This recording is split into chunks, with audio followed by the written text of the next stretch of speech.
శ్రీరామ్ రాజగోపాల్ అని నేను శాసనసభ సభ్యుడిగా ఎన్నికైనందున శాసనం ద్వారా నిర్మితమైన భారత రాజ్యాంగం పట్ల నిజమైన విశ్వాసము విధేయత చూపుతానని, భారతదేశ సార్వభౌమాధికారాన్ని సమగ్రతను కాపాడుతానని నేను స్వీకరించే కర్తవ్యాన్ని శ్రద్ధాశక్తితో నిర్వహిస్తానని చెప్పి దైవ సాక్షిగా ప్రమాణం చేస్తున్నాను.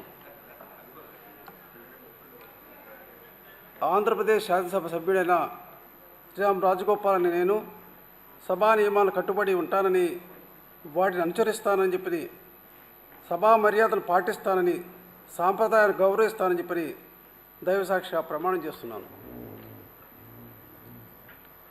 శ్రీ రాజశేఖర్ రెడ్డి బుద్ధ.